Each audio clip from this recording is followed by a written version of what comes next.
जय जय श्री राधे। श्री श्री राधा रमणो जयति। भजनिताय गौर राधे श्याम। जप हरे कृष्ण हरे राम। चरित सुधा श्री श्रीमद राधा रमण चरण दास देव बाबा जी महाशय। बड़े बाबा का जीवन चरित्र। मूल बंगला संपादक प्रकाशक श्री रामदास बाबा जी। जन्म तिथि और होली लीला। आज फाल्गुनी पूर्णिमा है। बालक, वृद्ध, पुरुष और स्त्री सब आनंद में विभोर हैं। सब प्रफुल्लित हृदय से अपने अपने कार्य में व्यस्त हैं। बालक बालिकागण रंग और गुलाल लेकर एक दूसरे पर छोड़ रहे हैं।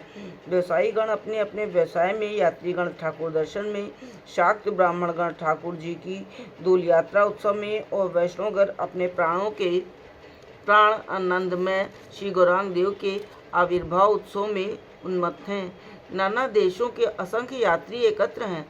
आबाल वृद्ध वनिता सब हाथ में अबीर लेकर अति व्यस्त भाव से श्रीमन महाप्रभु के दर्शन करने जा रहे हैं। महाप्रभु के द्वार अत्यंत भीड़ है। भीतर कीर्तनिया लोग गान कर रहे हैं। राजेंद्र दादा नामानंद में विभोर नाम कीर्तन के साथ नगर भ्रमण करते करते 12 बजे सदल बल आश्रम पहुंच गए हैं।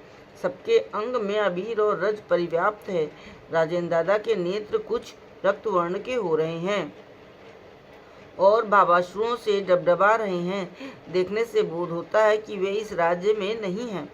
कभी कभी कहने लगते हैं, आज हमारे प्राण गौरांग की आविर्भाव तिथि है। पतित पावन परम दयाल श्री निताई गौरांग देव की कृपा से कलिकाल कवलित अधर्म परायण निंदक पाखंडी लोगों का भी सहज में उद्धार हो रहा है। केवल मेरे जैसे ढोंगी के ही उद्धार का कोई उपाय नहीं दिख रहा।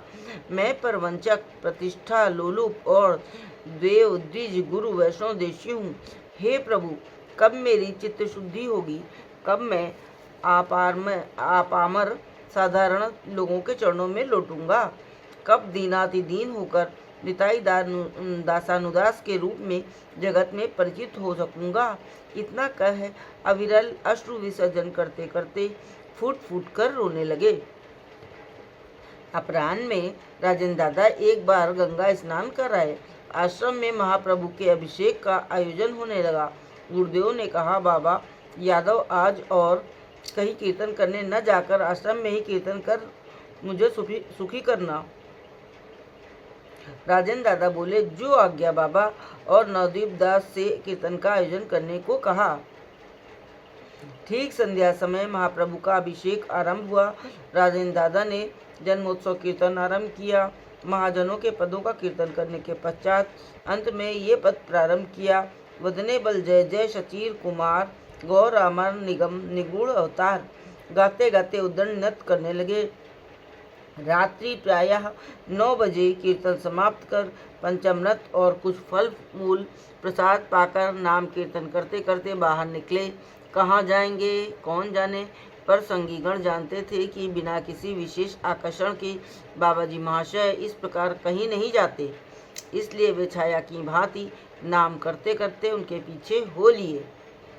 इस ओर आमपुलिया पाड़े के पूज्यपाद ज्ञानानंद स्वामी जी महाशय के आश्रम में होली के उपलक्ष्य में 4-5 सेर अबीर मंगाया गया है और 25-30 व्यक्तियों के लिए पूरी कचौड़ी बनाई जा रही है।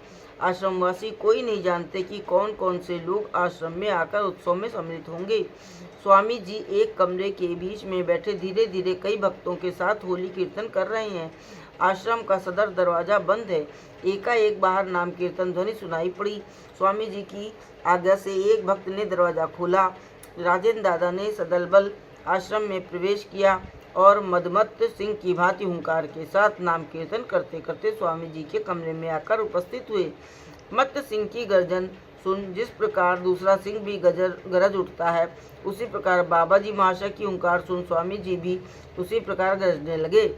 उस समय की भक्तगणों की अवस्था का सहज में अनुमान किया जा सकता है। दोनों महात्माओं के चरणों के नीचे पृथ्वी थरथर कांप रही है।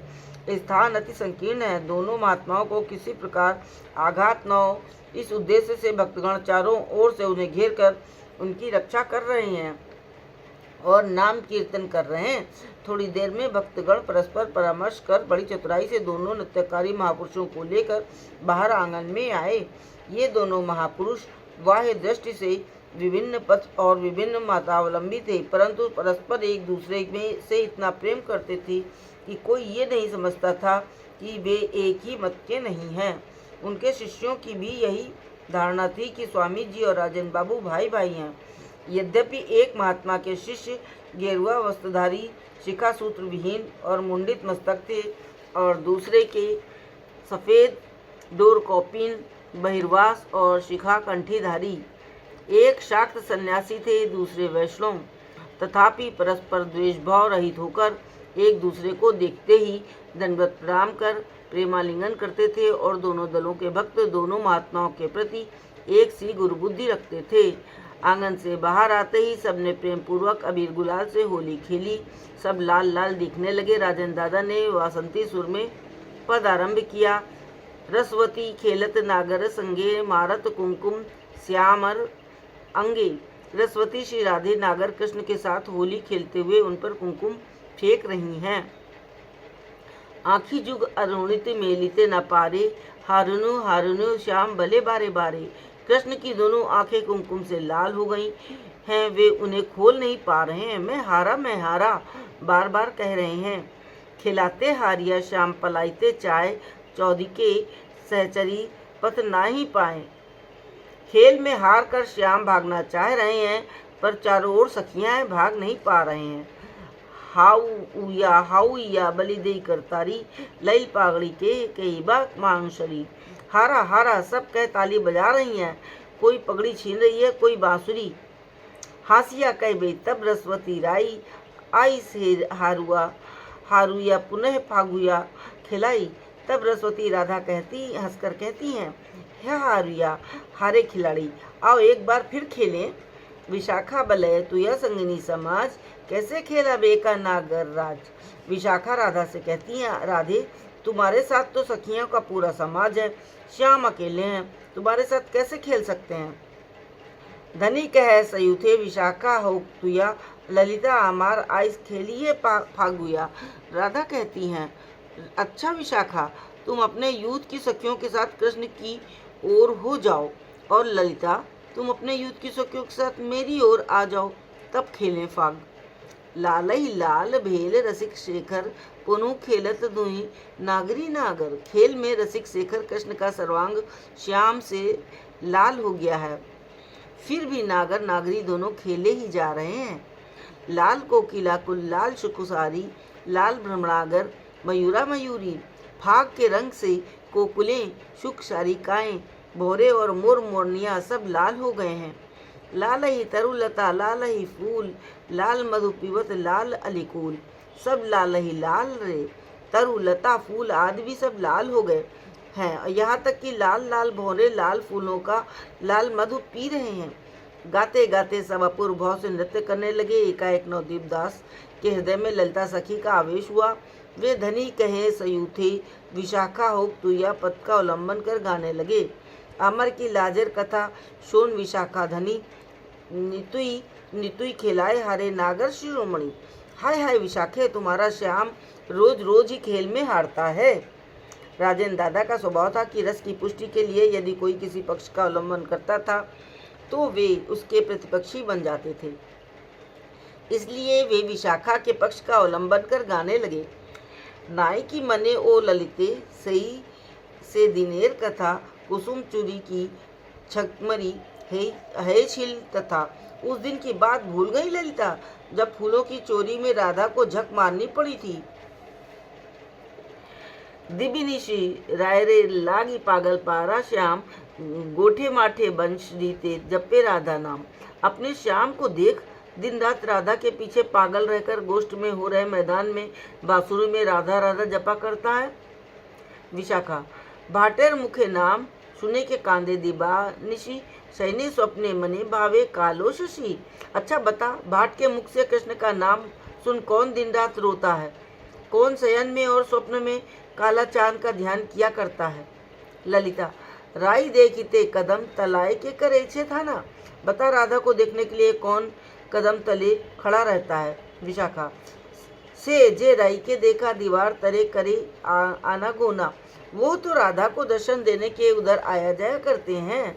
ललिता, पाशा खेलाए कुंड तीरे के हरिल बल। बता कुंड के तीर पर पाशा खेलते में कौन हार गया था? विशाखा, एका नागर पे सबाई करे छिल छल। वो तो तुमने नागर को अकेले पाकर उसके साथ छल किया था। ललिता, नाई की मने मानेर दीने के दरिल पाए। और क्या तुझे याद नहीं मान के दिन किसने पैर पकड़े थे? विशाखा, अधीर है तार परे के दूतीरे पठाए। उसके बाद किसने अधीर होकर कृष्ण के पास दूती को भेजा था? ललिता, राजकुमार के नारीरे द्वारे करिल कोटाली। वो तो नारी के द्वारा राजकुमार पर शासन करवाया था। विशाखा, राजकुमारी मुक्ता चोरी सबकी पाशारी ली और राजकुमारी ने जो मोतियों को चोरी की वो सब भूल गई। ललिता, बल राजा नंदन बने बने के धेनु चराए। अच्छा बता, कौन राजकुमार होकर बन बन गाय चराता है राधा से मिलने के लिए?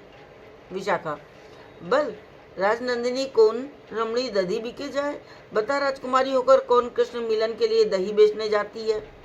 ललिता, नारीर बेशे जावक लई परालू पाए। नारी के वेश में किसने आकर पाँव में जावक लगाया था राधा के?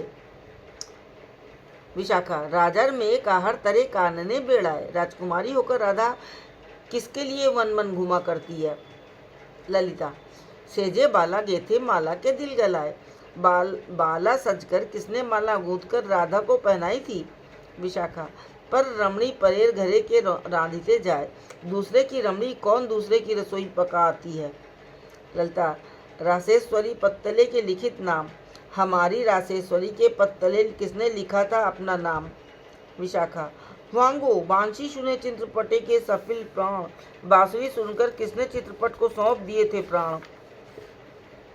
ललिता, मीछे गरब कसी गा ना गुआ विशाखा सखी। श्याम मनोमोहिनी राई सुधा मुखी। झूठा गर्व न कर री विशाखा सखी।